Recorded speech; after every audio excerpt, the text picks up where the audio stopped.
All right, we might get started if everyone's right. I just had a quick look. We've got about 55 people online, so hopefully you can still hear me all right.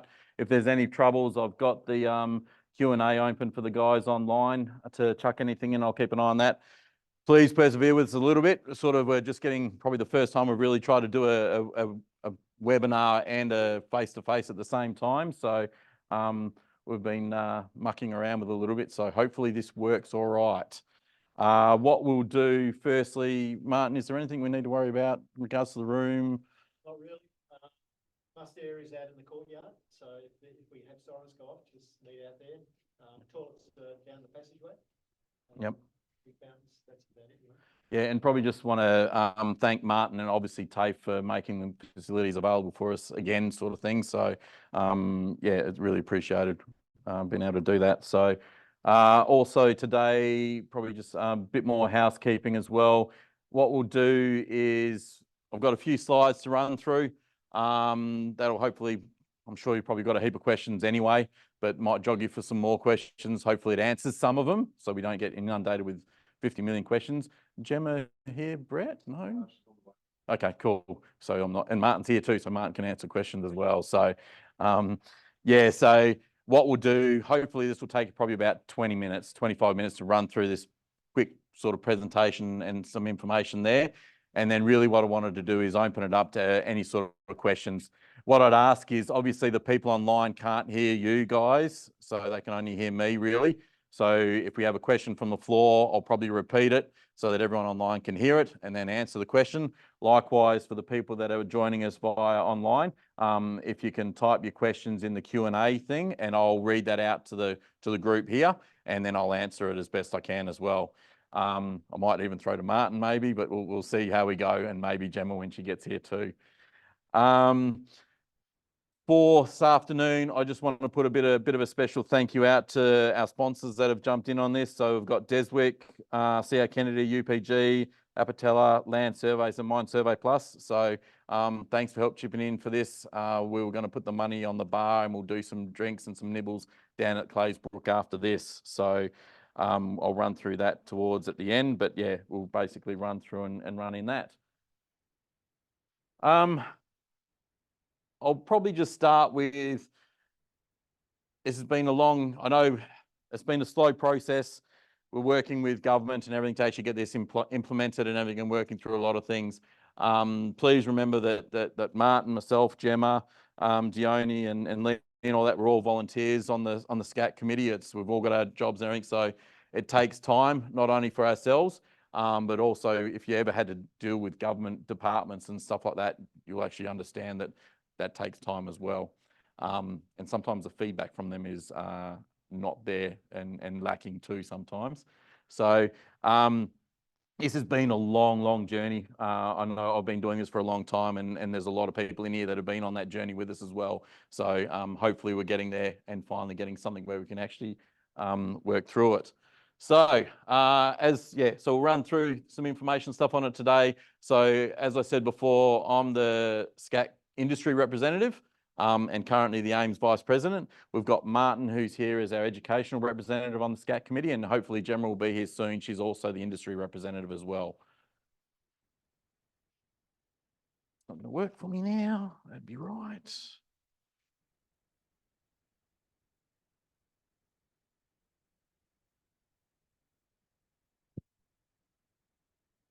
I was clicking happily before, and now it's not. That's right, we'll do it this way. So what we're covering today, I'll just run through the SCAC committee, what it's actually made up, and introduce you to a few of the people if you haven't seen them already. We'll run through the Mine Statutory Position Portal if you haven't seen that already or registered for it. We'll look at some key notes. We'll look at a little bit more about the legislative exam, and then we'll look at the new authorisation the process for new candidates coming through to do their authorised ticket. what it means for the existing people out there already. I see a lot of familiar faces in there that'll be wanting to know that. And then run through a little bit about the supporting documentation and the journey we've been through on there, and then open it up for a little bit of Q&A at the end. Let's see if I can get rid of that up the top. No, hopefully it should disappear, but it's not. All right, persevere with that at the moment. All right, so just about the SCAC committee. So it's the Surveyor Competency Advisory Committee. So formed under the Act and the regulations. So our purpose is there where we're established under the Work Health Safety Mine regulations. Fundamental purpose is providing advice to the regulator. And it's about whether that applicant actually meets the eligibility requirements for statutory certificates that are issued under the mines regs. So not only do we give advice if the applicant actually meets the eligibility, but also develop that process, what they need to do to tick the box. So in regards to who's on that committee, so we've got Martin Ralph. Martin recently replaced Christina. He's the acting Chief Inspector of Mines at the moment. We have support from Aaron and Jessica, who both are basically in that administrative services side within DEMAS, sorry. And then on the left, we've got Martin here as our educational representative. We've got Dione as the Surveyor General. Lee Coker is our licensed surveyor, myself and Gemma as the industry reps. Yeah, so all those positions are nominated, and I think that's actually coming up probably close in a year or two. We'll actually have to re-nominate again. So about the MSPP. So has anyone actually seen or jumped on this or registered at this stage? So obviously it's their learning management system, and it is in place so to actually manage all the statutory certification processes and the examination enrolments. So when you jump in, you basically have the link, you've got the register and the login. There's a lot of info and a lot of how-to guides on that, and it runs right through exactly what you need to do and how to register and if there's any troubleshooting or FAQs or anything like that. So it is open now. You can jump online, you can register straight away.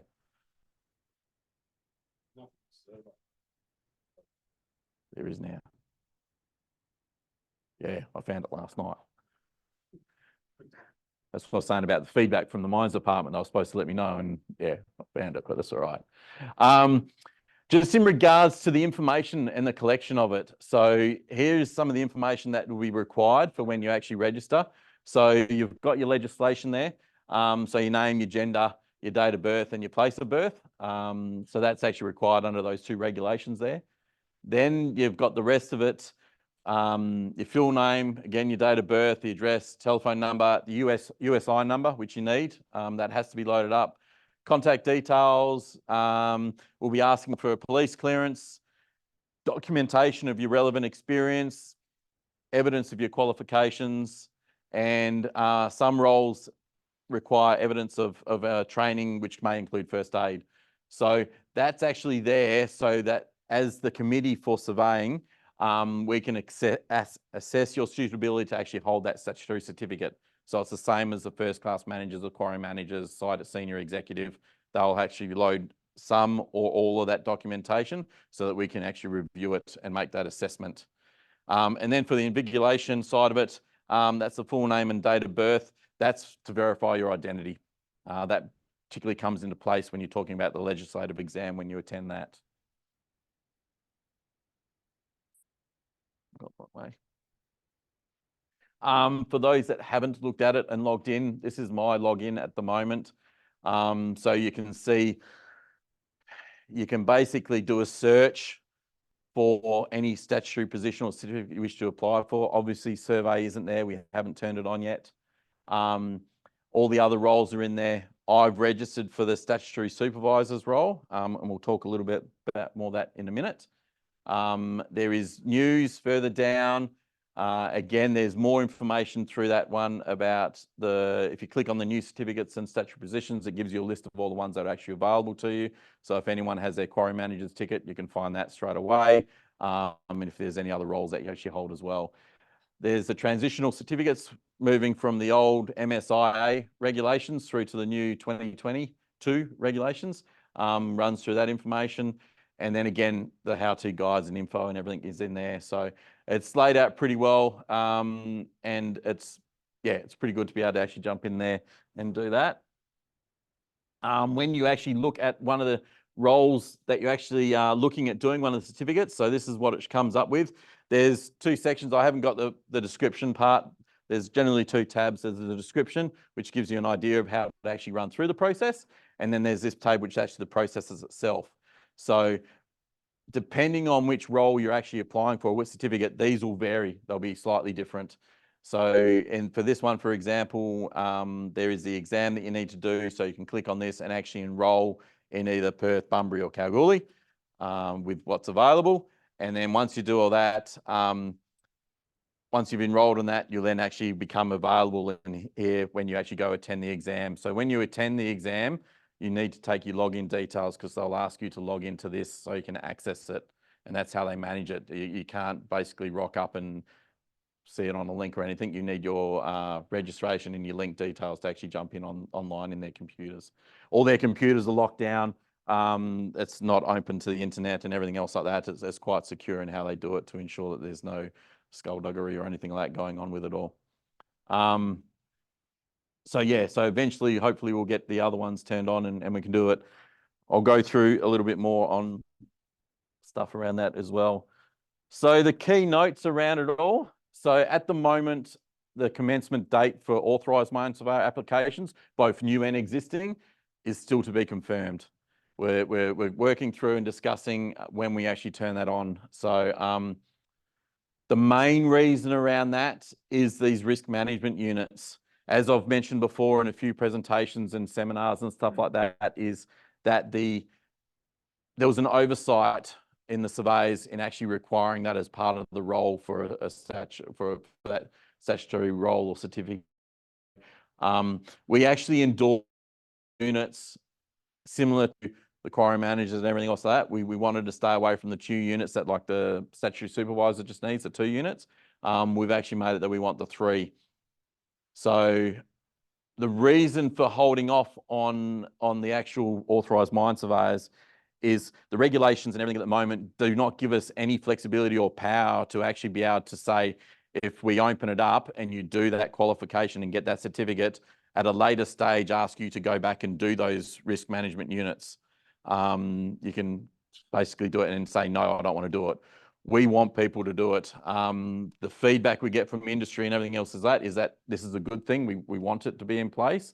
Part of it for me personally is I've seen over my career, our profession for surveying, especially in mining, has dropped off with the recognition we have within the tech services team, if you want to call it that. I don't want to drop that again. So I actually want us to step back up and start doing a little bit more. And part of that for me is actually making that our role is super critical, important on a mine site. We manage the spatial data. We manage the hazards that are associated with that. So we should have some risk training around it.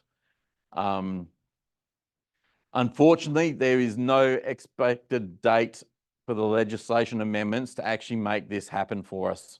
So at the moment, we've got it so that it's sitting with politicians or sitting with the legislators and everything like that to actually write that and do it.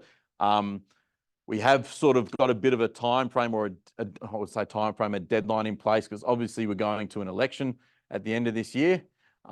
Changing government is always a pain when it comes to new processes and everything, because everything gets put on hold. So around November sometime, whenever they actually call the election, when they do that, is government then goes into a holding pattern. So any legislative change cannot happen. So any drafting documentation or anything like that. So not only do we have to beat that caretaker mode with the government to get what we want into legislation, so does everyone else within Western Australia. So all the other departments. So at some point when it starts getting to that pointy end, everyone is going to be screaming for the writers who do all this to be able to get their policies and procedures through. So we are going to be one of those people. So it's a bit of an unknown, and I can't honestly put my hand on my heart and say yes or no when it's going to occur, to be honest. What we're pushing for is that legislative amendment to actually be made in Schedule 27. So not in 26, it'll be in Schedule 27, where it'll actually be a requirement that these 3 risk units will be required for a surveyor.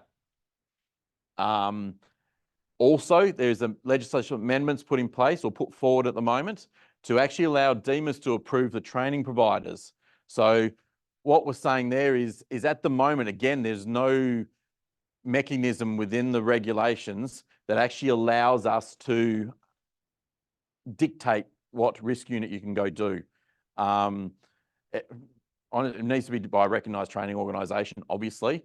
But when you actually have a look on there, those risk units, you can get anything from taking an hour online to a day to the TAFE one, I think for the 2 units takes 5 days. So there's a broad spectrum on how you can actually get those units. So the idea right at the beginning, and unfortunately we weren't able to do, well, the legislation didn't allow any department to be able to do it, was to actually recognise what courses or what training providers can actually do it. So pretty well, as long as they have those BSBs and their RIIR numbers, they can be accepted at the moment. So hopefully when that changes, we can then actually put some communication about who it is that. At the moment, I've had a lot of questions about old past units. So the old units, which are down the bottom, so the 401, the 402D, and the 501D, and 404 and 503, they are being accepted at the moment from the 1st of January 2018. So if you've done that in the last 6 years, that will be accepted at the moment. That will change when the transition date finishes, and that's the transition date which we're talking about is March next year, and I'll talk about that a little bit more in a minute as well. So we're trying to make changes so we can, the risk units are definitely in place for us, still to be confirmed. It'll happen in Schedule 27. We want to be able to choose the training providers that can deliver it, so we ensure that there's a minimum standard with that. And the old units will be accepted for a little bit longer.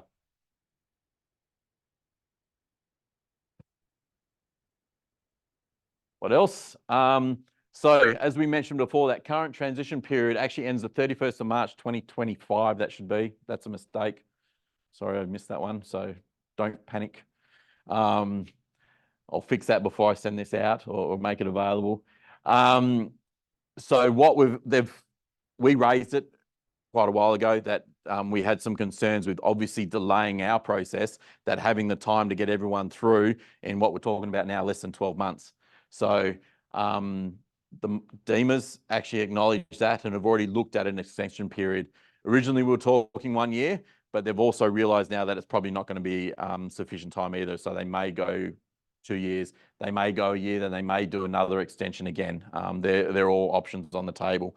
The reason when we were bringing it to them and they told us about it as well, is they have acknowledged that there is so many people in the mining industry that require these new certificates and doing that transition.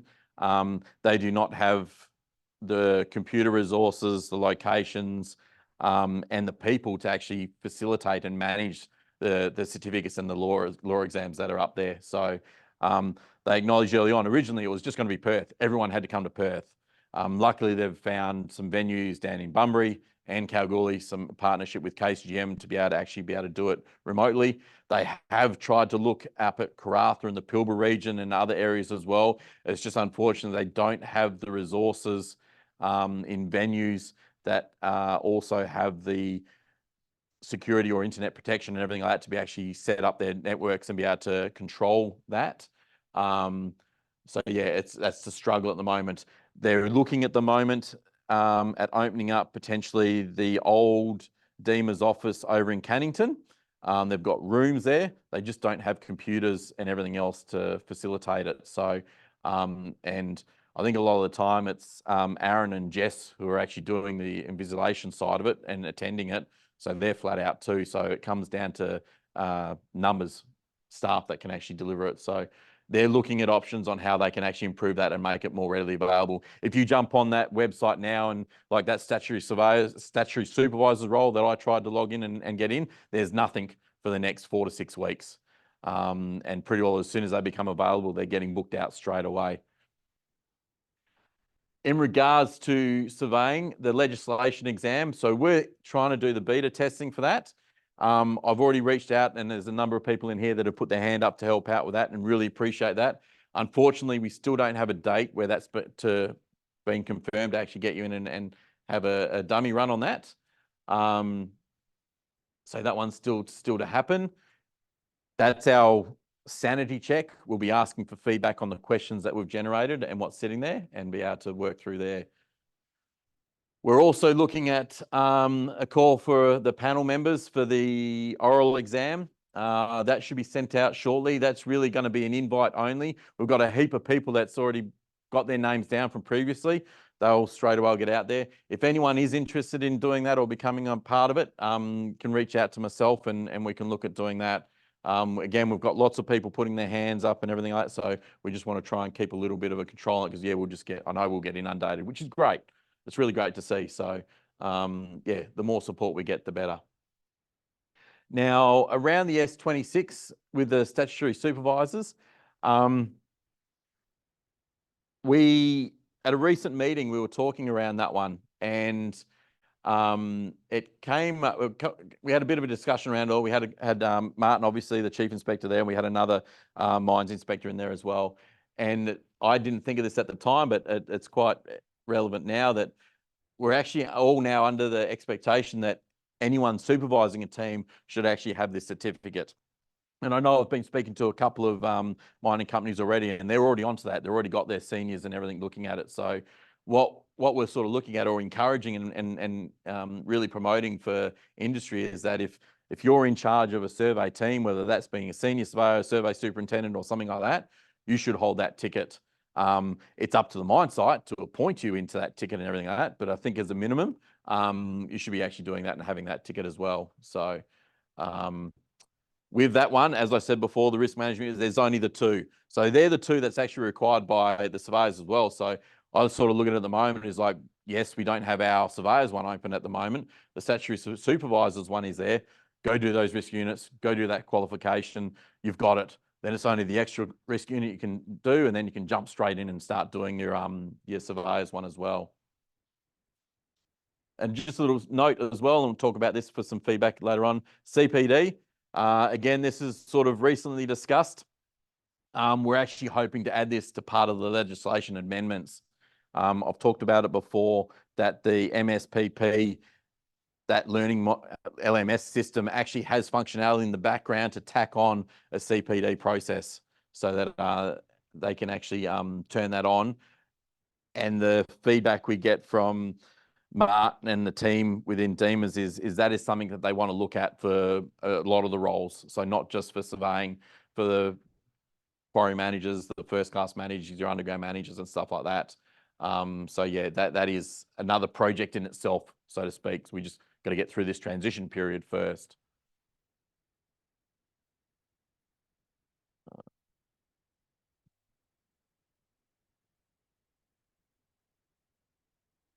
In regards to the legislation exam, so it's based on those two documents, the Work Health Safety Act 2020 and the Work Health Safety Regulations 2022 for mines.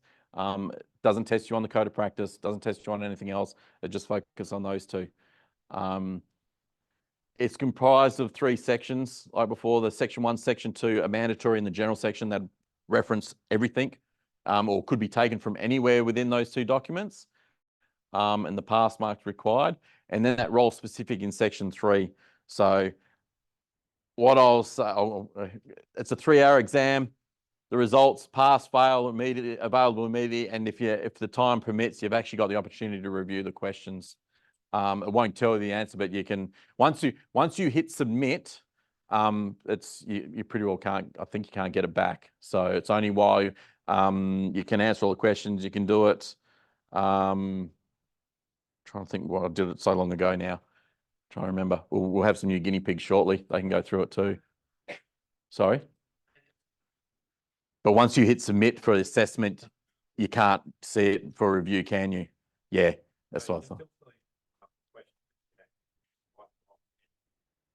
think I've locked it down now because you can see it after the fact. Yes. But in the actual exam, you meant to be able to go back to your yeah.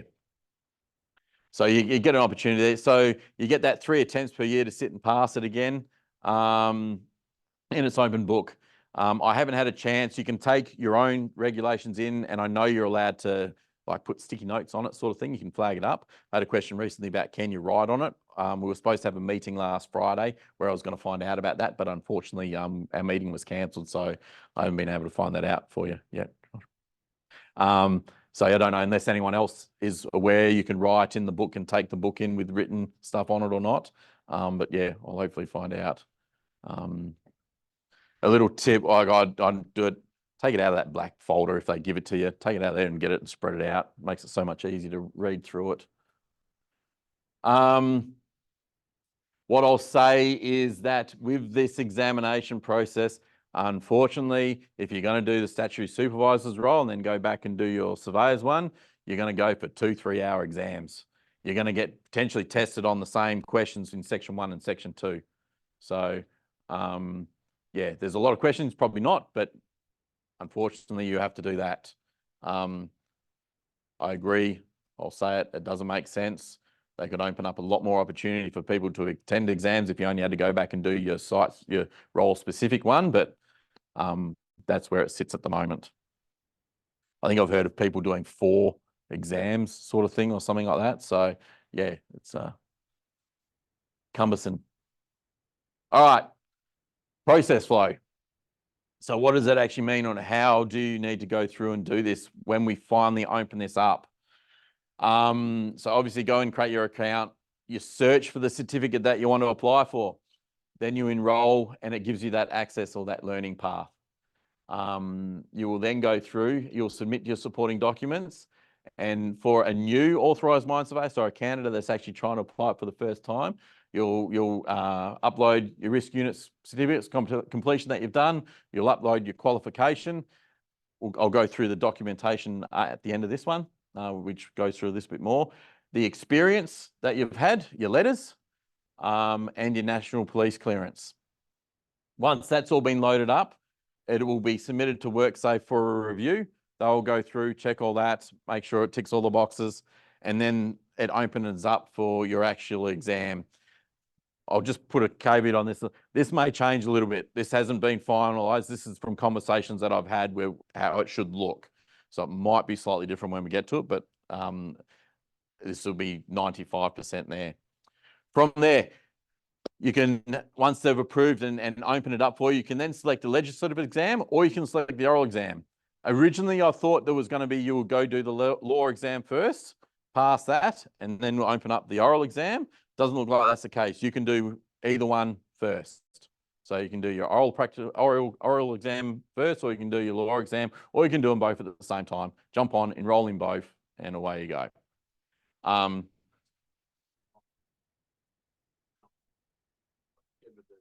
If they fail one and something that's not going to take up any of your time. Yeah, well, yes, agree. Yeah, the good thing is though is if either way, if they pass this and fail this, they don't have to come back and do that. So they can that still sits there as good to go. And then it's just a matter of doing the law exam again. So likewise, if you pass the law exam and you don't pass the oral exam, you just come back and do the oral exam. So I was thinking exact same as you, Brett, but I was told no, it's going to be. We haven't really, initial discussions that we've been talking about is probably wouldn't say a limit, but we probably need to bring some more controls in place about what we do with candidates that fail. And I think that's going to be around also the surveyors that have signed off on them. So I don't think we should, yes, the candidate has the responsibility to ensure they're ready to go and everything like that. Likewise, their supervising surveyor has got a responsibility that they're signed off on their time saying they're ready to go. I would not put someone forward unless I knew they could smash it out. They might go through and I've put people forward and haven't gone very well where nerves have kicked in, and I can understand that, but it hasn't taken much for them to actually come back the second time and then they've smashed it. But if we get people where it's 2, 3, 4 times, then agree, it's wasting our time, and we need to start asking the questions why. So I'd say I'd like to probably say put everyone on notice a little bit that, yeah, we're going to start asking the questions of their supervising surveyor on why they think they're actually ready, and work through the areas that they've didn't actually pass or where they were didn't meet the standard. Hopefully, yeah, Perth, Bunbury and Kalgoorlie, hopefully there'll be some more venues. When I looked at Bunbury, there was nothing down there at the moment for that other role. So I don't know how they're going to go with that. Yeah, so, and hopefully there'll be other areas out at Cannington and everything to make it a little bit easier so we can start getting in front of this. Once you select that exam, either way, you obviously attend, you do it, and everything like that. With the oral exam, obviously you need to work on your portfolio and bring that in. We've ramped that up as well. I haven't got exactly what's in it here, but the links are available online and I'll show you where they are in a minute. So,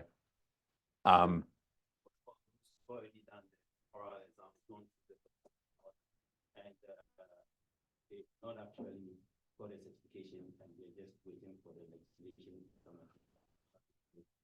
Oh, what did we decide, Martin, on if you pass the oral exam previously? Yeah, yeah. So, but we will accept pass marks for previous oral assessments? Yep. Yes.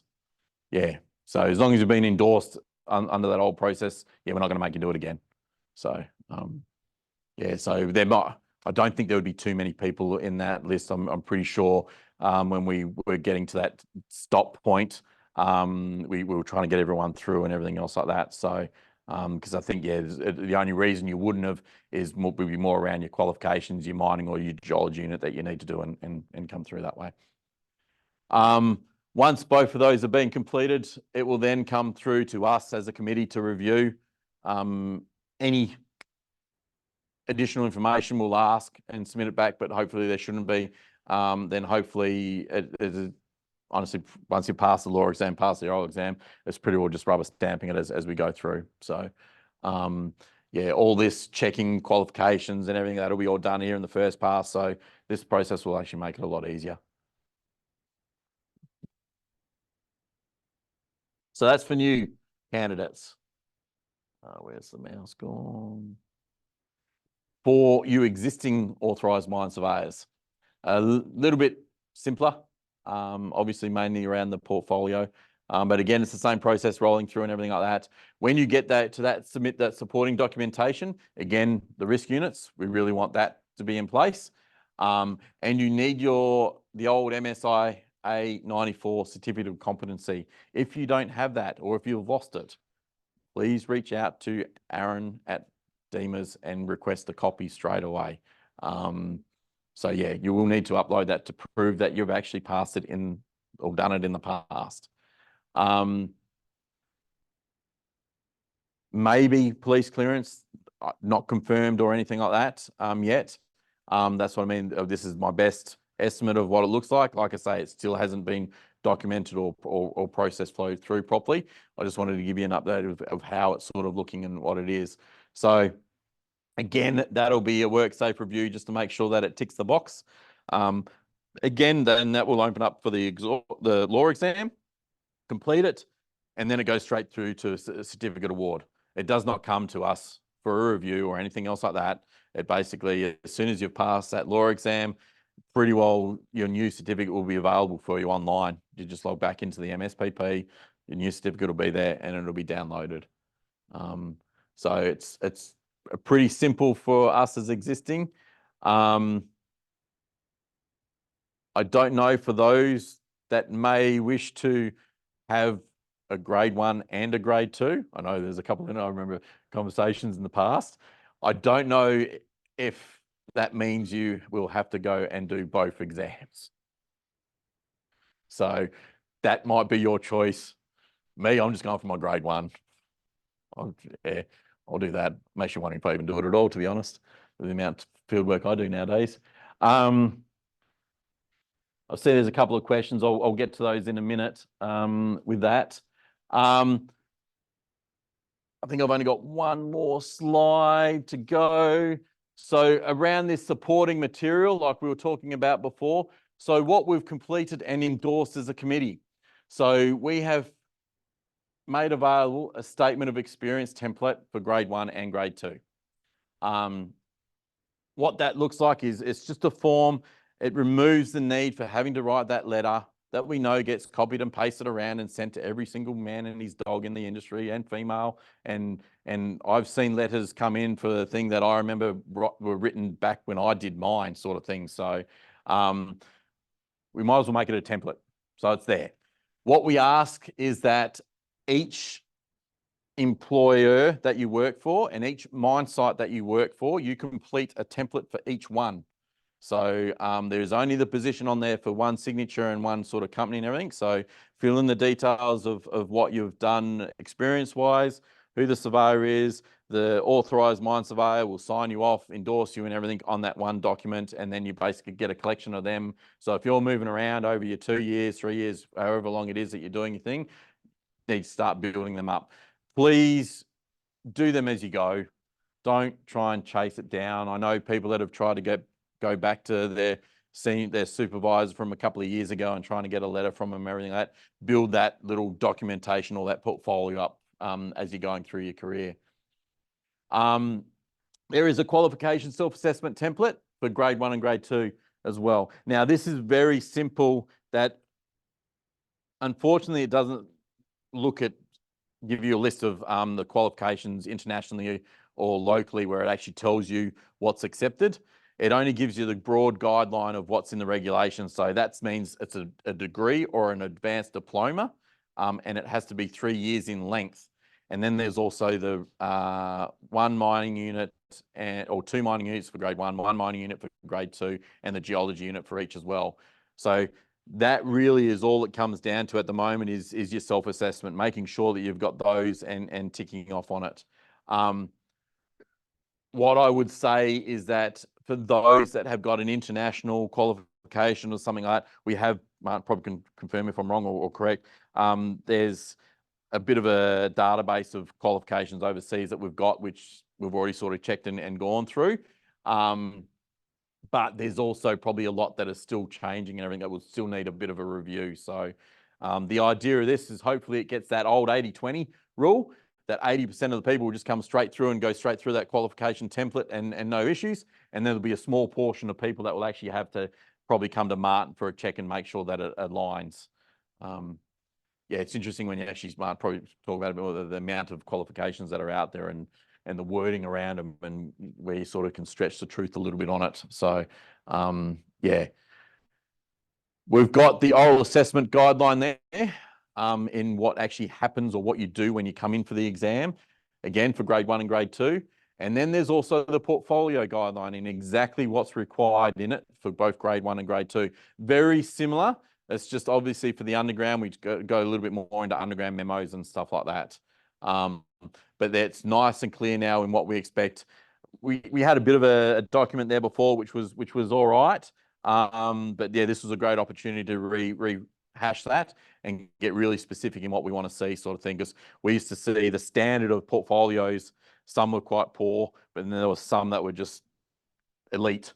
And the amount of information that they brought, you wouldn't have been able to go through it in a full day of a conversation with that person. So we want to keep it relevant. We want to make sure it's nice, and we don't want them to go over the top with it, sort of thing. So hopefully this will make it a little bit easier. And those role-specific legislation exam questions have been completed, they've been endorsed, and they've been created in their learning management system. So they are ready to go. So we're nearly there. In draft at the moment is the oral assessment template. So that's the template that we're actually going to be used for grading for the candidate that comes through from the examination panel. We're going away, like I said before, in some other ones, the yes and no for an endorsement. We actually want to make it so that everything that we go through, you get graded on a scale of, say, 1 to 5. So it hopefully gets a little bit that if you're a little bit weaker in some areas, but you're stronger in other ways, it actually means that as a rounded surveyor, you're competent. So there obviously will be some critical areas that if you get a 1 or a 2 in it, you say that as an example, that, yeah, you will not pass. But yeah, if you're getting 3s and a lot of 4s and 5s, like, yeah, okay, that's acceptable. So that is to try and then along with that will be the guideline for the actual people doing the assessment. So we can get a bit more of a standard when we're conducting the oral exam. So there's that consistency so that everyone coming through is getting tested to the same level, and ensuring that it's fair and equal for all. Because honestly, with the yes, no endorsement sort of thing, it does, we've got a checklist and we go through and everything else like that, but it does take a little bit of us with our experience and our understanding of what that person is trying to deliver and communicate to us to say if whether they're competent or not. So hopefully this will make it a little bit more streamlined, a little bit more fairer. To start, what we need to do is the Mine Survey Code of Practice. Yeah, it's been a long time since that's been updated. It's missing a lot of the new technology. There's nothing in there about UAVs, scanners, or anything like that, point clouds or anything. So that needs a lot more updated, because I have had some conversations in industry where there's probably some things missing from the regulations where you could probably be a little bit more prescriptive in there, but that's the idea that DEMA's is going away from. They don't want to make the regulations prescriptive for the mining operator. They want the mining operator to have a look at their safety management system and put in the controls and the processes they need to manage the risk associated with your site. So yeah, so what we will do is have recommendations or a best practice that will bring down and give a bit more detail in the code of practice, whether that's around the content of what's in the mine plans, what's the control survey do, what's the best practice for flying UAVs and processing and everything like that. Links, that's the link down there. You can just search for the statutory certificates under WorkSafe. So the Authorised Mine Surveyors guidance, all those documents that we talked about up there, and the endorsed material is available online now. I did ask Aaron to actually let me know when it was up there so I could check it. And it was only pure fluke that I found it last night. So yeah, that was the last minute inclusion there last night. So they're there. So all those documents are there. And what it does is it actually goes through the process and talks about the risk units and everything else like that in there as well, what we're asking for. So that information is hopefully now can start populating out there. I'll share that through the socials and everything like that as well, so people can start having a look. If you see anything in there that's a bit confusing or doesn't quite make sense or edits or anything like that, please send me feedback and we'll pass it on to the publishers and everything like that to see if we need to look at changing it and how it works.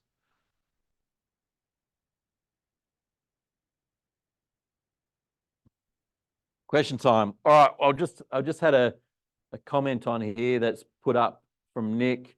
Apparently he's heard that you can highlight and underline, but you can't make notes in the open book. So yeah, but we'll confirm and I'll try and get something out a little bit more on that. All right, that's probably me with all that. What I'll probably do is, where we want to start. All right, we'll just start with opening the floor and just if anyone's got any questions. The experience template, you mentioned having an authorised surveyor be able to sign that off before issuing new applicants. Yes. Is there a grace period for us to be able to get our reauthorisation, be able to sign off someone new, or are you happy to kind of take previous authorisation for that? What do you Sign off. So he can start his process. Yep. I'm yet to finish the exam and that sort of thing. Are you happy to take my previous authorisation? Through the transition period, it probably hasn't been talked about, but I would say probably yes. Yeah, because at the moment your certificate is still valid. You're still competent. So I was just saying that transition period gives us that opportunity. Once that transition period finishes, that ticket will no longer exist, and I'll say that you will have to go back and do the whole process again. Yeah. So I encourage you that if you currently have an authorised mine, make sure you do it before that transition period finishes. Your supervision in Schedule 27 says only surveyor as well. You need to change that to at least. Yeah, I've seen the notes from that. Yeah, so just for those online, the Schedule 27 was it? Yeah, where the supervision is by a surveyor. I actually haven't picked up on that before, so yeah, it probably really needs to be changed. So it's probably something we need to flag at one of our next meetings and do on that. Yeah, it's an interesting one. I'll need to get back to you guys on what you sent through as well. So, Yeah, any other questions from the floor before I start looking at the online ones? Start to see some of the smaller sites have guys employed that are waiting to get their authorisation. And so they don't have an authorised surveyor. Is there any restriction on contractors like ourselves, Lambs, team, taking on those authorised positions, provided we do the due diligence and the risk assessments and that sort of thing, in terms of how many we can take on? That's an interesting one, because I was so for those online, I was just asking a question about effectively an external person, or say from another authorised mine surveyor from a different site, I'll say, using your authorisation for somewhere else. I found a little bit of that over the last couple of days, and they actually talk about that it's allowed for key statutory roles. Unfortunately, I don't think the surveyor is. So I'm going to have to find out a bit more on that one, Brett, to be honest, because yeah, I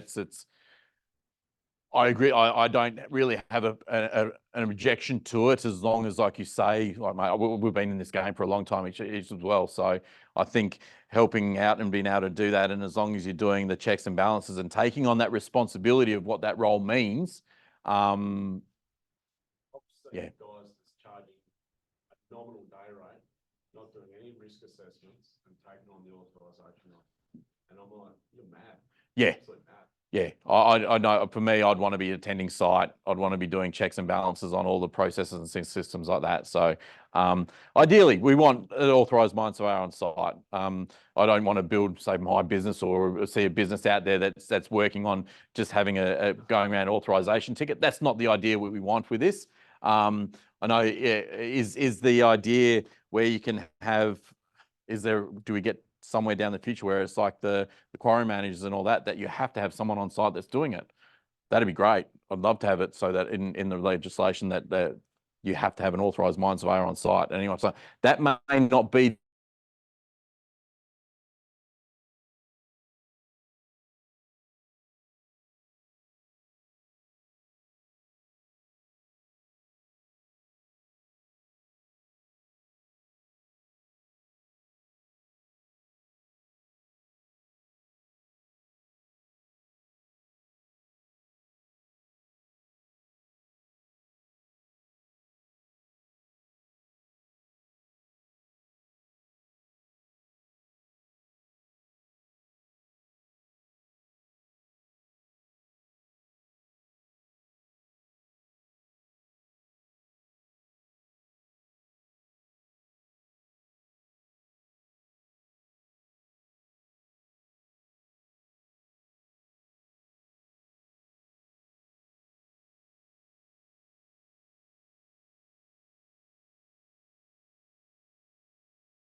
the only state really that has that pathway. You can go through both to get to authorization, where a lot of the other states you don't. So yeah, over my career, I know I'm a WASM student. I love WASM and everything like that, and they put out some great students. Likewise, so do TAFE. So yeah, I think we're very lucky we've got that opportunity here. You could, if you really wanted to as well, you could enroll in the USQ units. Just making sure that they're relevant too. So there is other units out there, but as long as they meet the requirements of being a mining unit and a geology unit, yeah, they can be pretty well done anywhere. Yeah, preferably in Australia. Exactly, targeting that in the experience part, or with the education, what you're accepting from, at least within Australia. It just goes in. It sort of works on that. The regulations state structural geology. I think it is. So we don't quite agree with that. We just, as long as it's a geology unit. So we've accepted it as long as it should just be geology 101. That's all you need, honestly. So, all right, Jim. Lick a rock, taste it, check the colour. She's all good. Simon. What's the risk industry by keep pushing out the time when you start the exams? Obviously, not going to happen this year. If it gets pushed out another 2 years, so potentially in 2026, you've got a whole bunch of surveyors who are on site doing work and have no idea of the current regulations. Yeah, just for those online, so just a question about how long or what's the risk for extending these authorised mine surveyors tickets. It's a massive concern for me, and we've talked about this a lot, and it's interesting. I hear in the industry not only about the risk to the industry and stuff like that, but I also look at the impact on students and candidates coming through, holding up their career, sort of thing. Like, I know there is some businesses, some companies out there that their career progression and their career salary, if you is linked to qualifications that they go through. So if we're holding that up, I'm worried, am I holding people back for potential earnings and career development? So I think the industry, because we've got such a high demand for surveyors, no, not to a certain degree, but I do know that there is some companies that it is. So that's a concern for us. And it is honestly balancing up between the two and ensuring that the risk units are sort of being done and having that process in place versus what's happening or what's required from industry as well. I don't think there's an overall safety risk or anything like to the industry, to be honest. I think we're probably right, but yeah, there is.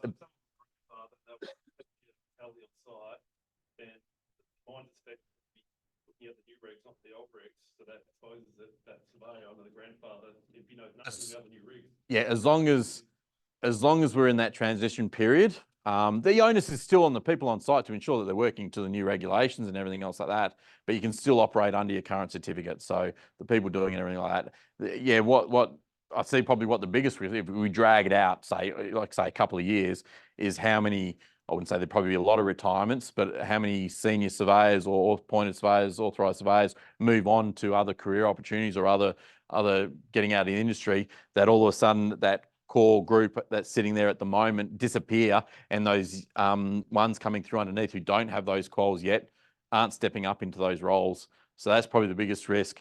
We're not going to wait those couple of years, to be honest, mate. I want this open by the end of the year.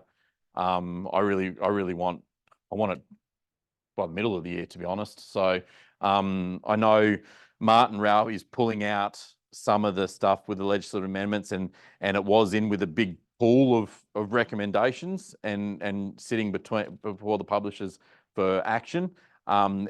There's this pool over here of legislation changes, and then there's this other little smaller priority pool over here that's getting run in parallel to it, sort of thing. So we're now grabbing our risk unit legislation changes out of that and trying to tack in and squeeze in the back end of this one so we can get a bit more priority on it, sort of thing. So yeah, we don't want to be, I don't want to be up here again in 6 months' time or whatever, saying that it's still waiting for the date to be confirmed. Yeah. Yes. All right, I'll start. I'm going to need my glass for this one, I reckon. I'll start at the top.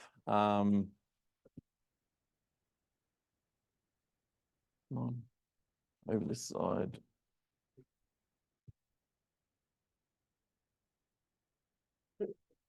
All right, I'm going to have to use touchscreen. All right.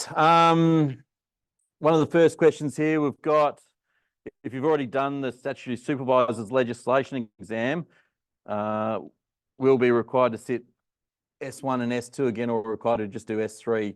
That was what I was talking about before. So yeah, if you're doing the sections 1 to section 3, if you've already done that supervisor's role, you're going to have to go back and do the 3-hour exam again. So sorry, they're not making it easy for us, but yeah, you have to go back and do the whole lot.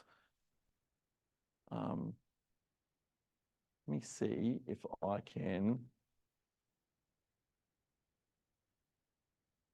bring up online.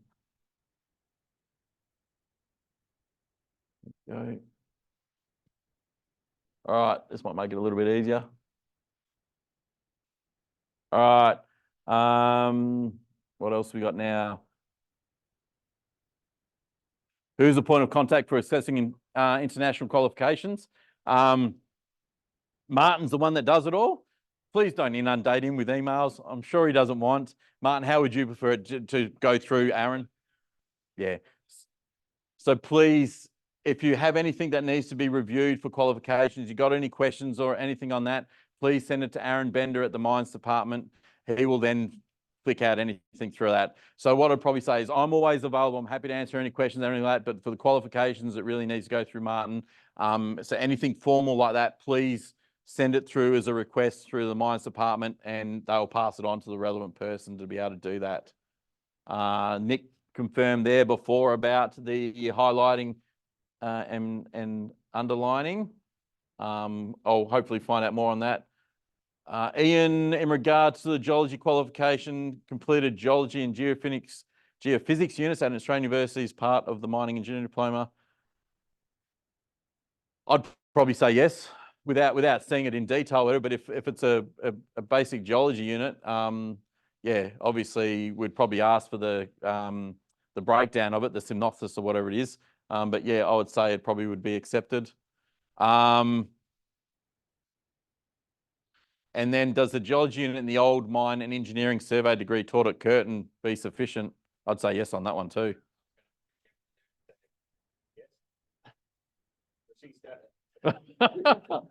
How old are we talking about? Is that the one? Is that the one that I did? Yeah. So yeah, so like I say, all we're really looking for is that basic geology understanding of it, sort of thing, so you know what's going on. I scraped through. I got 51%. I was happy. That's yeah. I just wanted it done. So just quickly, I've noticed on some of the other statutory positions and all that, like first class mine manager, they actually list unit names and all that. We're not doing that kind of shit, are we? No. No, it was bad enough that we actually introduced, what is it, structural geology they wrote in? So yeah, we don't want structural geology. We want a geology unit. So yeah, yeah, we actually tried getting structural written out and just say, yeah, we want a geology unit. Mine plans, when are they due? They're not. You don't need to.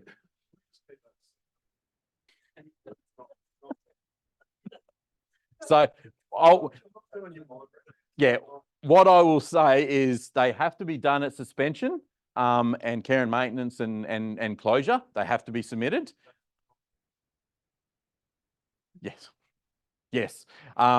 What I will say though is what it says in the regulations is that you have to have that mine plan available. So at any time, the mines inspector can come in and say, please show me your mine plan, and you have to provide it within a reasonable amount of time. So if you don't have anything,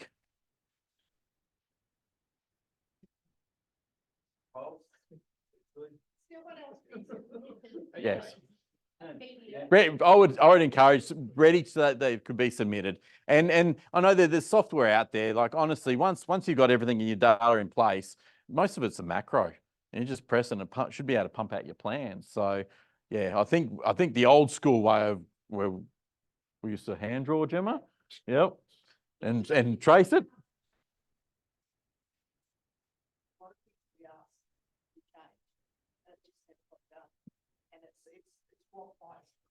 Yeah. You know, first draft, report your mine plans in MGA 94, so in 51. I mean, yeah, they just start to add their own things. So yeah, apologies for some of them, but yeah, we can start putting stuff like that into the code of practice as well, and put some recommendations and sort of go like the best practice is to have a mine plan available for inspection by, because you're supposed to have a mine plan available that any operator comes up and asks you, can you show me the mine plan? But anyone can walk into your office and ask for it. So yeah, I'd hate for you to be able to be running around like an idiot for a week trying to do it, sort of thing. So yeah, Steve. Maybe like over stuff, but it's sufficient GIS files like shape files, so it's actually stored on so it's not a mining software, it's a general GIS software. Yeah. what we want done. Yeah. PDFs it is. But Shane, the role to actually do the mine plans doesn't sit with a surveyor, it sits with a mine operator. So it's really the authorised surveyor is responsible for the mine plan. he certifies it, or he or she certifies it, but mine operator is responsible for mine plan, like making sure. Yeah, the mine plan has to be done under his supervision as well, sort of thing. So yeah, if you could get another plan from somewhere else, if you're happy to sign off on that and say it's good, then that's up to that person doing it, sort of thing. So Definition of a mine survey. it's pretty broad. Yeah. Yeah. It's pretty broad. But like I say, the mine plan has to be, to sign off to be a true mine plan, has to be signed off and certified by an authorised mine surveyor. So, yeah, then it comes out. Like I say, the idea is DEMAs are taking off that prescriptive nature of what the regulations are and putting it on the operators, the mining operators, to have a system and a process in place that manages their risks accordingly. So we can put in there like recommendations in the code of practice, and we can get around it that way. Honestly, trying to get stuff changed in the legislation with what you're seeing, with what we're trying to do, just with getting these risk units in place, is how long it's taking. Yeah, little edits like that is going to be very difficult. That's why the beers, like if the beers have a checklist kind of thing where if the site does go into suspension or maintenance. Hang on, what's going on? Sorry, Brett, just let me.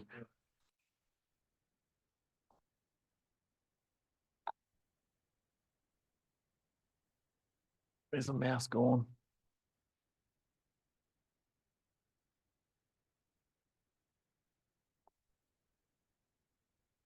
Lost him. Back now, does it? Oh, back now, yep. All right, so hopefully everyone can still hear us.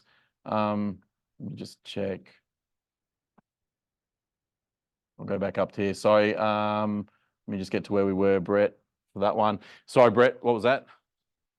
If mine goes into closure or suspension, the MERS should be demanding those mine plans for the record, because you get 20 years down the track and you're going back into that mine, and especially if it's a closure because the company's gone bust, you lose all that data and you're creating hazards for people in the future. Yeah. To me, I just reckon MERS need to be really on top of it. Yeah, towards the end, once we've finished everything, I've got a couple little questions for you guys on that sort of thing. So we'll get to that a little bit more. I'll just quickly, experience from another state like Queensland for endorsement. We have accepted it as long as it's under an authorised mine surveyor. We have also accepted experience under a quarry manager signing a stat deck and that sort of thing. Again, not ideal. We would much prefer it to be done here and everything like that. But yeah, as long as it goes through, we will look at that.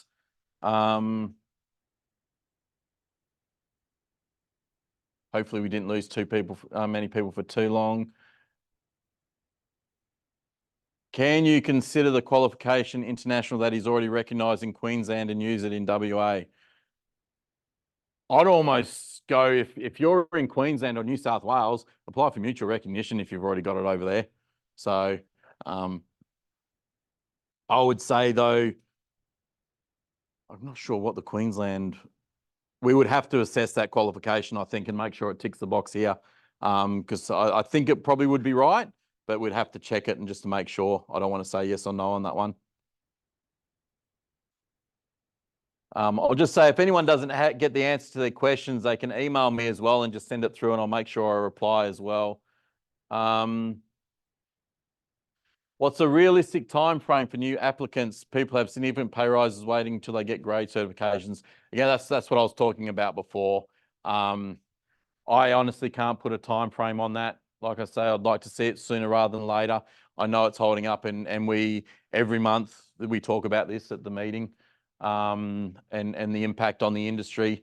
And the more feedback we get from yourselves, like so I've spoken to a few companies lately and everything that this has been flagged a bit more, that we'll take that feedback to DEMAs and we'll make a decision and weigh up the risks and the hold up or opportunities for people as well.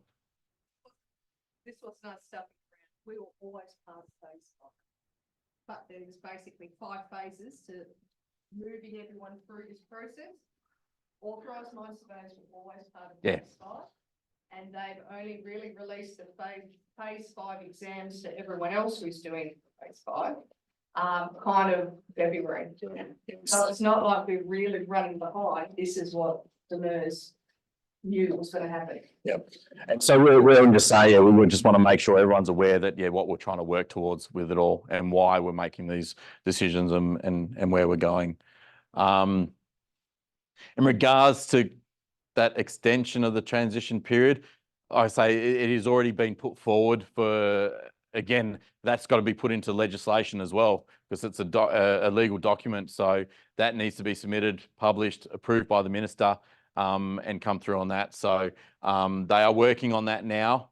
Again, I wouldn't be surprised if it's going to be at least a year, if not probably 2 years, because there's still so many people, even outside of our profession, that needs to do their certification process.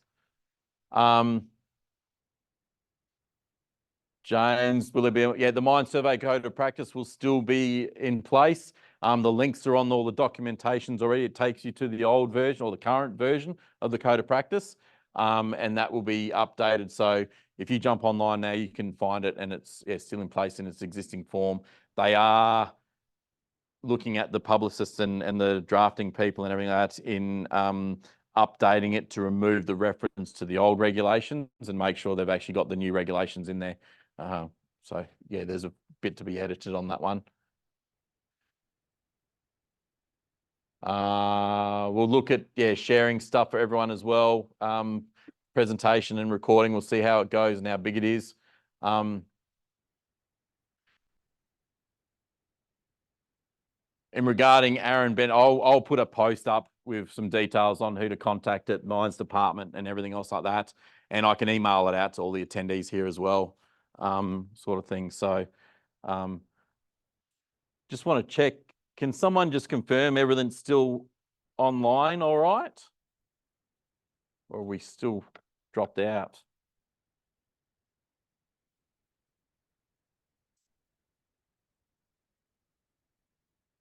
All good. Yep, no worries. Cheers. Excellent. Any other questions? I was expecting a few more harder ones, to be honest. Oh, no, Ryan, no.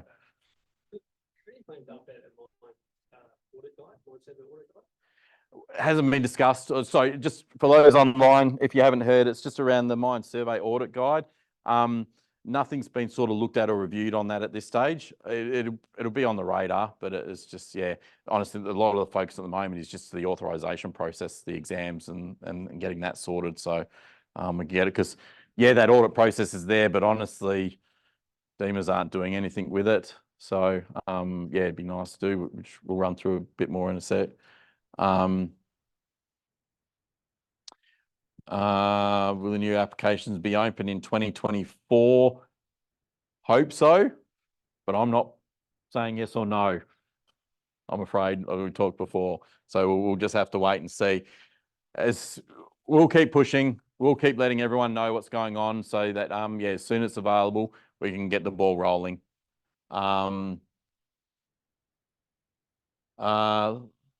Electronic copy of the reg in the action. No, Nick, you're not getting an easy way out on that one. So old school, you got to flick through your book. Sorry. Any other questions? Online or in the room? The risk units that are approved, you said you were looking at getting like an approved list of training providers. Is that something you might be able to provide soon, or is that going to have to wait for anything?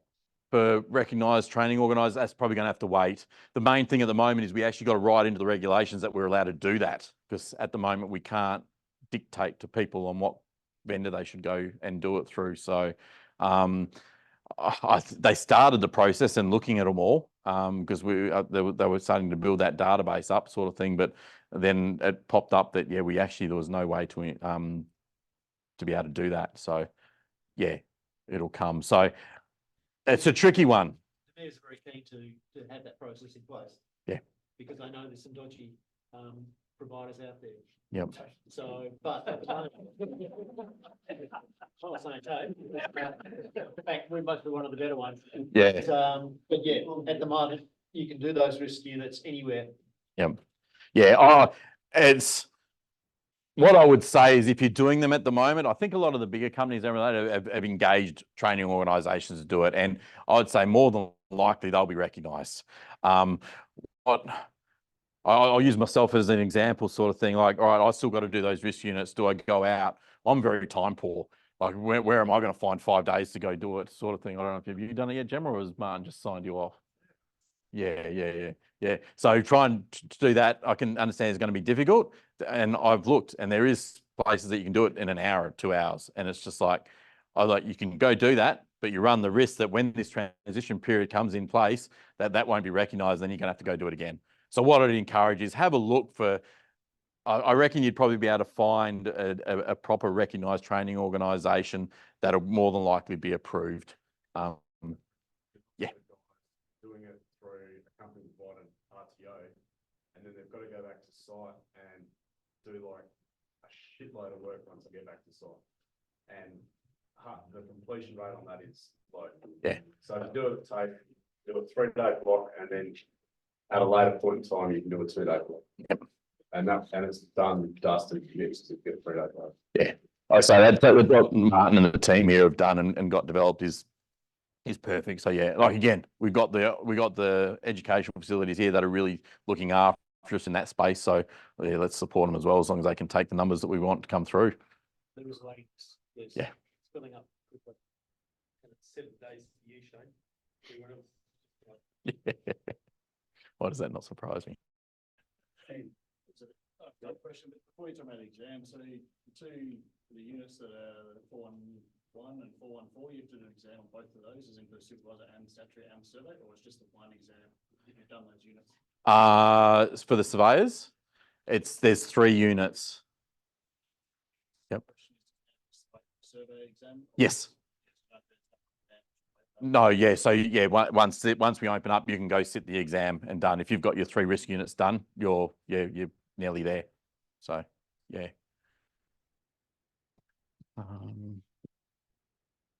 Where we got more.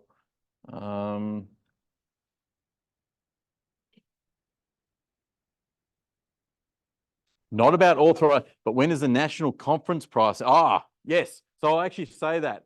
I'll probably use, so we have got the AIMS conference here in Perth in August 19th, 20th and 21st, I think it is.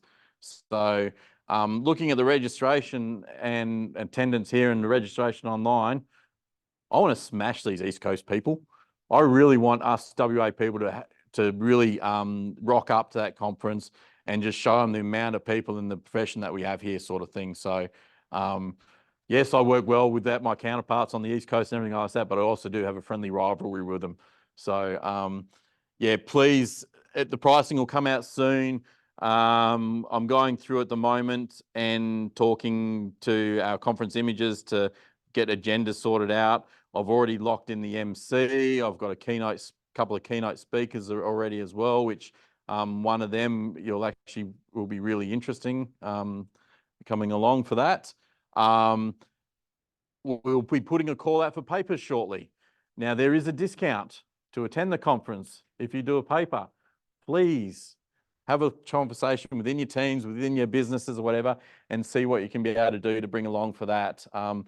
Again, I would really love to see a good WA contingent of papers so that we can actually show East Coast, I think, what we do and the quality of what we've done over here. Feedback I've had from East Coast people that have come over to some of our events that we've had, where we've had presentations, has always been very positive in the quality of what we do. So yeah, I think we're really setting the bar here, and I'd like to keep that going. Yeah, it's at the Burswood. We're mixing it up this year where it's going to be at the start of the week rather than the end. So we will have on the Monday afternoon, we'll have workshops which will be available for our platinum and keynote sponsors and everything like that, where you can come in and they'll run through a few things and that. And then we'll kick off on Tuesday morning, and we'll probably finish about Wednesday lunchtime to allow for travel. So what we're really hoping is actually to get a good contingent from East Coast as well to come over and spend the weekend. And we really want to try and promote our state so that, yeah, they can come and have a weekend. Might get a bit messy. Might be a golf day or 2 thrown in there if people want to tag along. So, yeah.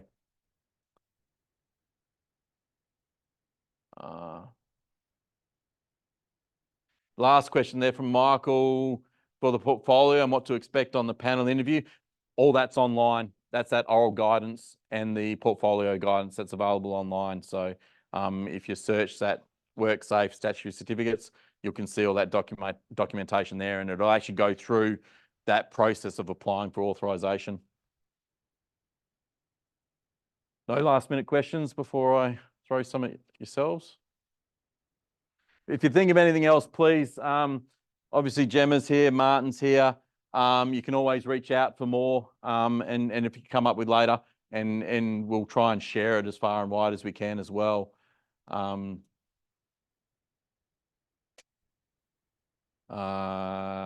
Keynotes from the slides filed or not final until applications are available. Don't quite get the question, but yeah, most of everything that's been in there is well, again, the risk units aren't finalised. That needs to be done. So until the legislation's been changed, so that's probably the key thing in there. We're still waiting for that. We can't enforce that at the moment. What I'll do is I'll call it there. What I wanted to do is, and what I might do is for the people that are online, if you've got any feedback on some questions that I'm about to ask, please write it in here. This is all stored, and I'll correlate it later on. But from the SCAC committee and everything, we just probably wanted to take a bit of an opportunity, and this might prompt a bit more thought and everything else like that, for a few things for yourself. So, because obviously we represent yourselves and what you want to see in the industry and everything like that. So we really want to be able to understand what you're doing and what you want to see. Just as one question, do you see any issues with achieving your authorization and everything like that, from support from the companies and sort of thing? Like, is this something you're going to have to do in your own time, or is industry right behind you in ensuring that doing your current recertification and for the new applications that you actually get that done in time? What I see is there's not a lot of support in terms of mentoring or having very few authorized mine surveyors for young ones to work with for 2-3 years. Mm-hmm. Yep. So do you think there's operations out there that are, like say, aren't running with an authorised surveyor and they've got a team and people can't actually sign off on that sort of thing? Yep. Okay. Yep. A lot of operations there when giving out the authorized mine surveyors. More without authorised than there would be with authorised. Yeah, it's yes, it is scary. Gemma's biting her tongue.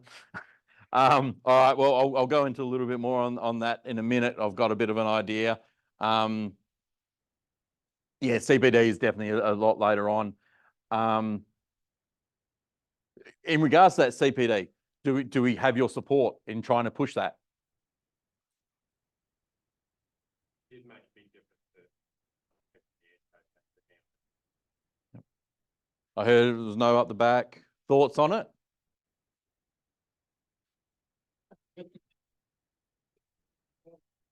I'll give you a case study on CPD. I went to an AIMS conference and learned about Frank Smith, who wrote CompNet. Did presentations on lease squares and control surveys and resurvey numbers. And I took that knowledge and I've used it for the last 10 years in my business in Australia and around the world. And it's changed the way we do things. I think it's increased efficiency and it's delivered better results.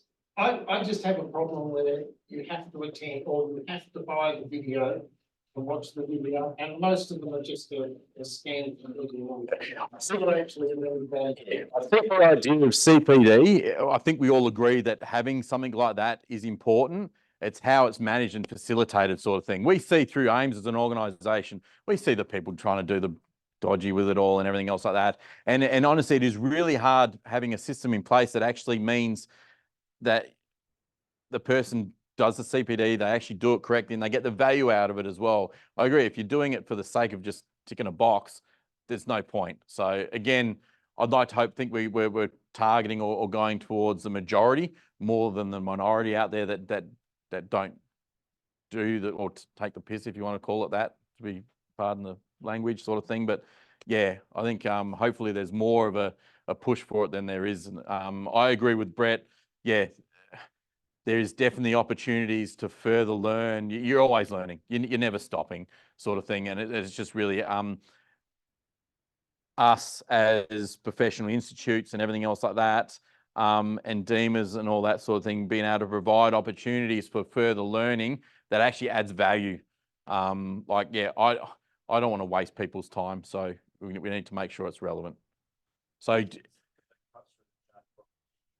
Hardware sales team, from the bullshit to the real world case studies, it can do anything. So, yeah.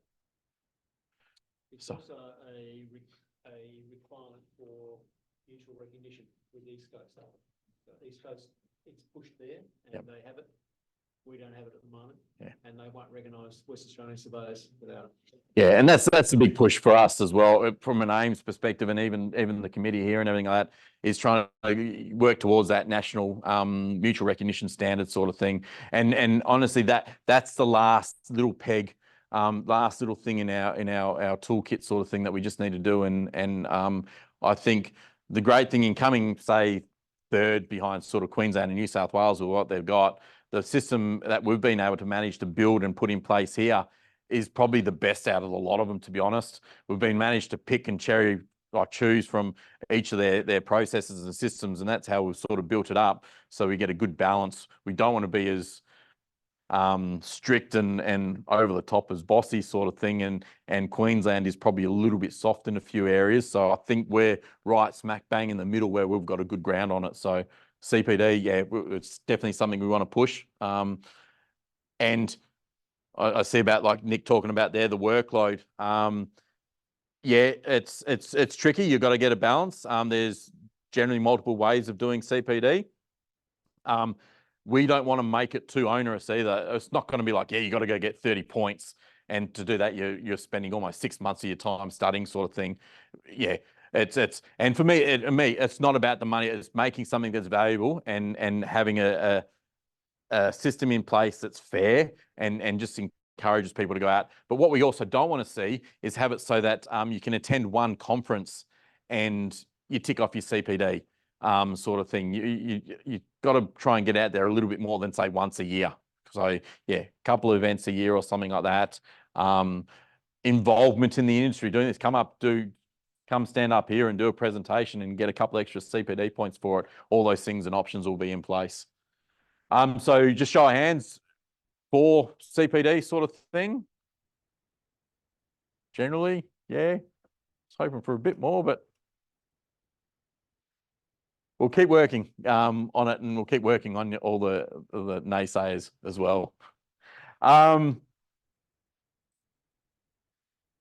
What Brett was talking about before a little bit. General concerns for any survey non-conformance out in the industry at the moment. We talked about mine sites without authorised mine surveyors. What can we take feedback from here to take back to DEMAs and everything like that, to what you're seeing at the moment in the industry? See if they've got vehicle authorisation. That's available. So yeah, once everyone's tickets in there, you can search and make sure that they've, in the new system, yeah, you can search people and make sure they've got a certificate. Yeah. It's always been about DEMAs actually giving a shit about survey, and when they go to site, checking records, checking plans, and letting surveyors know that they're there. We went to a site where a bloke had concreted in an aluminium tripod, domed top tripod, and got a $2,000 Chinese total station to do his prison monitoring, because that was the absolute bare minimum requirement for DEMAs. To tick the box. I'll give you one, the site I'm on, where it's got an issue with stability, and the company only want to give in star iron pickets and prisms with tie wire. That's what they consider adequate. So you see, like even contracting ourselves as well, we see projects we do where they want to do the bare minimum. It's always going to come down to a cost versus thing, and it's so frustrating. We want to try and do the best we can on what we are, and we're not getting the support with it. It's some conversations that have been had in the past. It's like, how many people in here have ever been audited by the mines inspectors?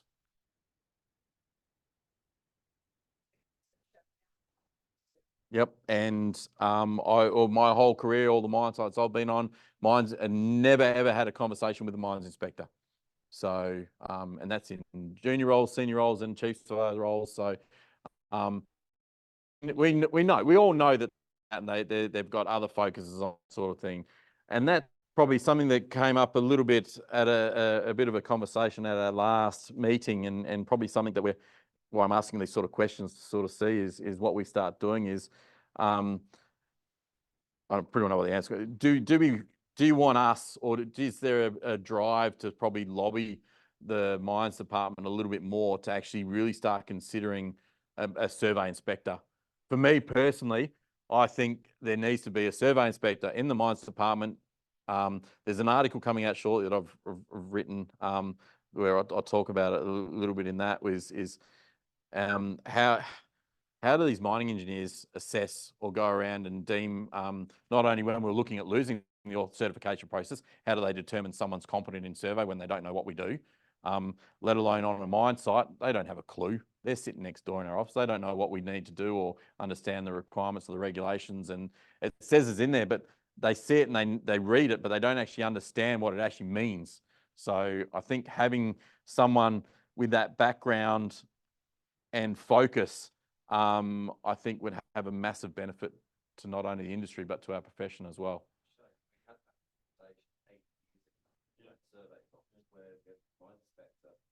We audit mine survey departments, and all of us went, Yeah.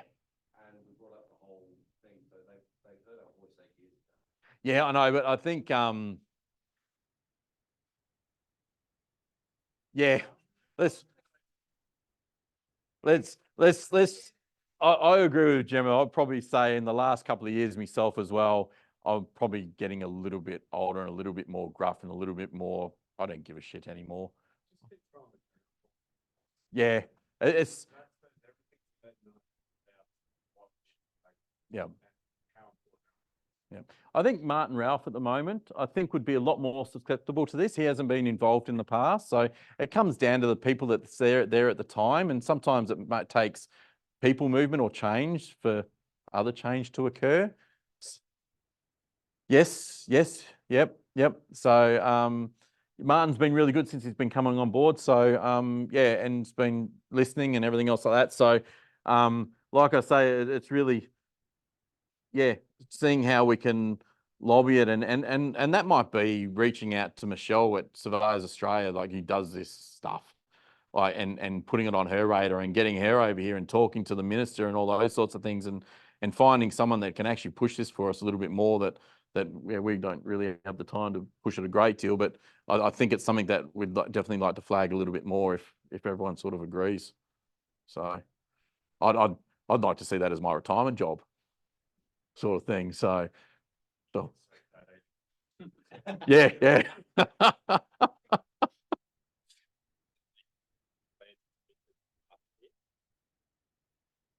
No, honestly, they just get filed. Yeah, plans. They just yeah. Oh, have you? Okay, yeah. Yeah, they just accept them. They bring them in. Yeah, they're really.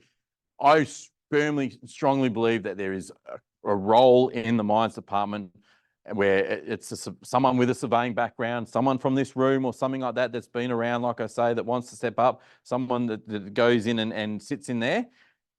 They are going to be that busy. I think they're going to be surprised. Like the mines department is going to be surprised at how much they're going to be running around doing checks and audits and verifications and stuff like that. Yeah. And for, I don't know what the salary range would be, it would not take much to justify that one person's salary, to be honest. So it's about us lobbying and probably putting a bit of a business, or not business case, but a case forward showing that what the value that person could actually do and bring to the bring to DEMAs as well. So.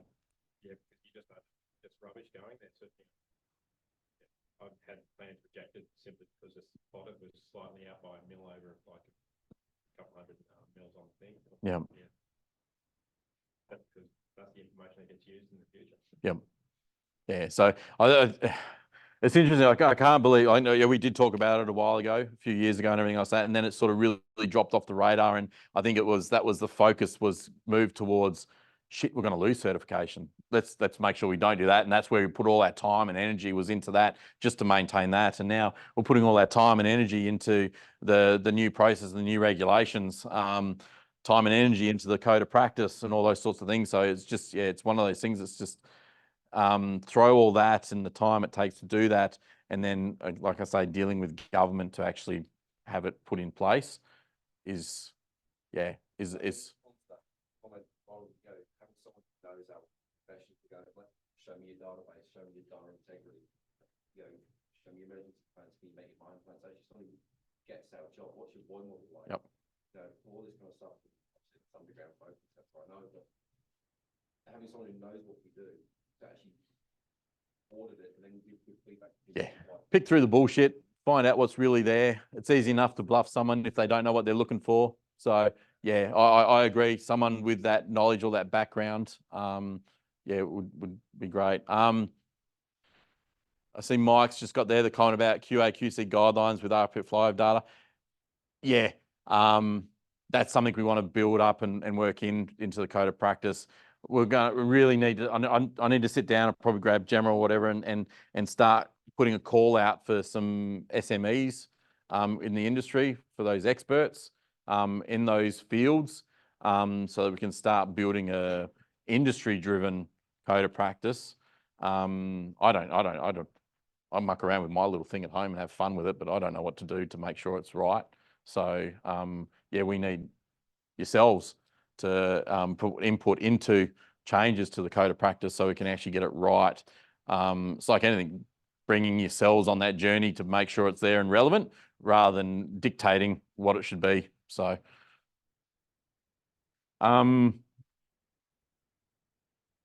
Gemma, or any other questions or feedback or anything at all in regards to any of that? Gemma, did you want to?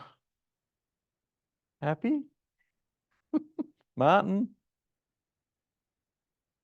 No, I really appreciate. Hopefully, you got something out of this. Hopefully, you see where we're going. Sorry if it's not exactly what you wanted to see in regards to when we're getting to that pointy end and getting us through that authorization thing. Like I say again, is just that we are aware of the pressure points and everything, and the demand and the desire from industry to have it in place. Like I said right at the start, we want to make it available and get it going, everything like that. But we also want to make sure that we're holding ourselves to a higher standard than probably what we have in the past. I said before, over my career, it's one of the biggest things I see, and I'll put my hand up and say that I was a part of it. I helped, or just with lack of inaction early in my career and everything else like that, has resulted in where we are, where we aren't seen as what we were in the past. So, and I know there's anomalies out there where we are seen as highly regarded and everything else like that, and people do value our services. But yeah, there's definitely still room for improvement. So let's see what we can do. And please, the next generation, students and everything coming through, please step up, help out.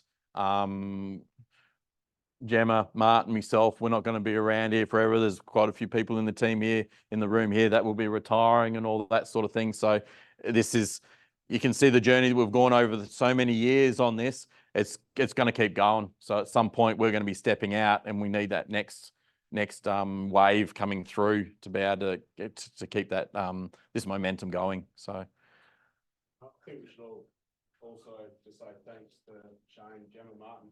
The work they do, I see Gemma's calendar at least anyway, and she's there every couple of weeks, and these guys have all got full-time jobs, and they're stepping up and get kicked in the nuts once a month sort of thing, and it's a bit of, so thank you guys. cheers, Brett. Appreciate that. Yeah.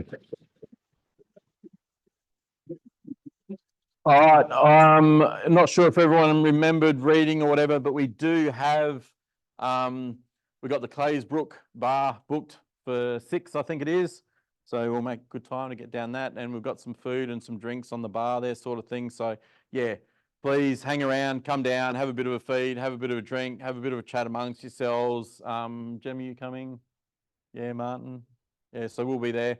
So if you think of anything else, fire some questions, or if you, take the opportunity to catch up and do anything like that. But please, AIMS conference, August, as soon as it comes out, jump on. If we can get anywhere near the number we've got here, sort of thing, registering, coming along, that's a great start for us, sort of thing, and I'm sure we'll get a lot more. So, the more, the better.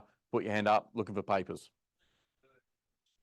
Yes, and there is a early bird first 100. No. T-shirt or something like that. I'm trying to get the top level. Monday the 19th through to Tuesday the 21st, I think it is, of August. Wednesday, what did I say? Yeah, Wednesday. Yeah, thanks, Steve. But yeah, it's going to be a great opportunity. We're looking at a few things that are different. We're going to try and do I think we're actually booking out the whole Merriwell on the Monday night for drinks and networking and dinner and everything like that, and then we'll do our big dinner on the Tuesday night, and then the papers and everything all the way through. So if you want to jump in on we've also got the option too that if you're coming early and you want to go Sunday night there as well, you can tick that box and include all that in the price. So you can stay at the casino Sunday, Monday, Tuesday night. Yes, I live out a little bit, but I tell you what, I'm staying at the casino. I'm going to be there and leave my family at home. Maybe. Otherwise, we'll wander down there and get started on that. But thanks for everyone for coming. Really appreciate taking the time and turning up and everything like that. And thanks to everyone online for jumping in. We'll look at how we can share this as far and wide as possible. And if you get it and you know of people out there, because I know I spoke to a couple of people just before, they didn't even know it was on tonight. So please share it through your connections, through your networks and everything like that. Jump on the LinkedIn pages. Yep, we will always share stuff on there. So jump on there, get your name on that one. Like the AIMS LinkedIn and Facebook pages as well. We'll always post up on there. If you've got that and looking at it, we'll make sure you get the information out. So, and I'd encourage, I'll push, I encourage joining up for AIMS. It's not much. It's $270 if you're an authorised mine surveyor. Jump in. A few businesses here are jumping on the bandwagon as well and supporting it too. So, it'll, honestly, if you come into the conference, it's cheaper to join up as a member now, and the discount you'll get pays for it, sort of thing. So I think it actually, you'll actually save twice over. So you're better off joining up and becoming a member and getting the discounted fees as a member for the conference. Go ask your bosses. I'm sure they'll pay for it. Thanks all. We'll wrap up there, and really appreciate everyone coming in.